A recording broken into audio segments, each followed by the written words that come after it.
அல்ஹம்துலில்லா வஸ்ஸலாத்து வஸ்ஸலாம் அலா ரசூலில்லா வ அலா ஆலிஹி வசஹ்பிஹி வபாத்.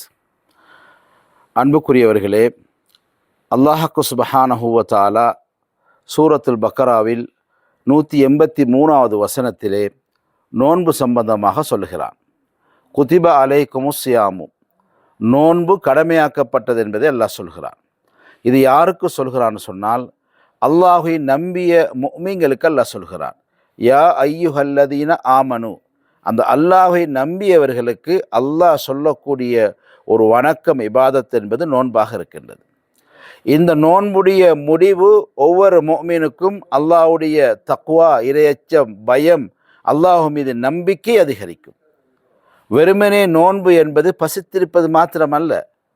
இன்றைக்கு நம்முடைய நடைமுறையில் நோன்பு என்றால் அதுக்கு ஒரு சம்பிரதாயம் உருவாகிவிட்டது, கலாச்சார நிகழ்வுகள் உருவாகிவிட்டது. அப்படி அல்ல, மனிதனுடைய உள்ளத்தை தூய்மையாக்கக்கூடியதான் நோன்பாக இருக்கின்றது. மனிதனுடைய உள்ளத்திலே அல்லாஹுடைய நெருக்கத்தை ஏற்படுத்தும். இதுதான் நோன்பாக இருக்கின்றது.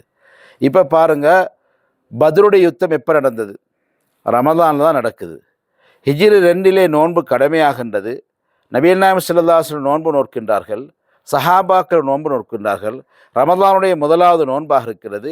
அந்த நோன்புடைய இறையச்சம், அல்லாஹ்வுடைய அச்சம், பயம், தன்னுடைய உயிர் தியாகம் செய்வதற்கு தயாரானார்கள். பத்ரு யுத்தம் என்பது குறைவான சஹாபாக்கள் இருந்து கொண்டு பெரிய ஒரு படை எதிர்க்கின்ற அளவுக்குரிய ஒரு ஆளுமையும் சக்தியும் அவர்களுக்கு அந்த நோன்புடைய பக்தி கிடைச்சது. பல வருஷங்கள் பிடித்தார்கள் இல்லை, அந்த வருஷம்தான் நோன்பு கடமையாகின்றது. அந்த வருஷத்திலே அல்லாஹ்வுக்காக உயிரையும் பொருளையும் குடும்பத்தையும் சகலதையும் இழப்பதற்கும் ரெடியானார்கள். அதுதான் அந்த நோன்புடைய தக்குவா.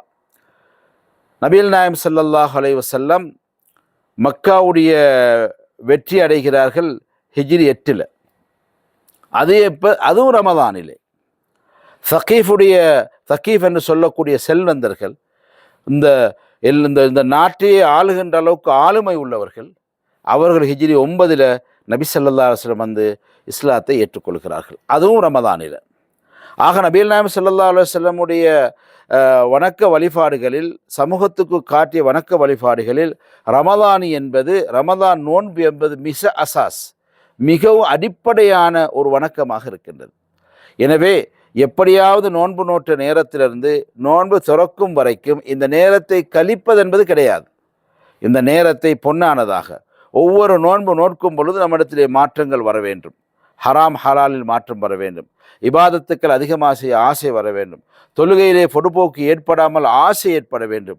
அல்லாஹ் என்னை பார்த்து கொண்டிருக்கிறான் என்ற நம்பிக்கை உறுதியாக வேண்டும். நான் அல்லாஹ்வை பார்க்காவிட்டாலும் அல்லாஹ் என்னை பார்த்து கொண்டிருக்கிறான். இன்ஷா அல்லாஹ் இந்த இறைபக்தி ஊடாக நாங்கள் நடக்கும் பொழுது அல்லாஹ்வை நாளை மறுமையில் நாம் பார்க்கலாம் என்பதில் எந்த விதமான சந்தேகம் கிடையாது. எனவே நோன்பு என்பது நம்முடைய இபாதத்துக்கள் ஊடாக அல்லாஹ்வுடைய இறைபக்தி அதிகரிக்க வேண்டும், நாங்கள் உற்சாகப்பட வேண்டும். எனவே இது குறுகிய காலம். ரமதான் என்பது ஒரு குறுகிய காலம். அந்த குறுகிய காலத்தில் அல்லாஹ்வினால் சொல்லப்படக்கூடிய அல்லாஹ்வுடைய மன்னிப்பு, அல்லாஹ்வுடைய அருள், அல்லாஹ்வுடைய பரக்கத், அல்லாஹ்வுடைய நரக விடுதலை, இவைகளை அடையக்கூடியவர்களாக ஆகுவோமாக. வல்ஹம்துலில்லாஹி ரப்பில் ஆலமீன்.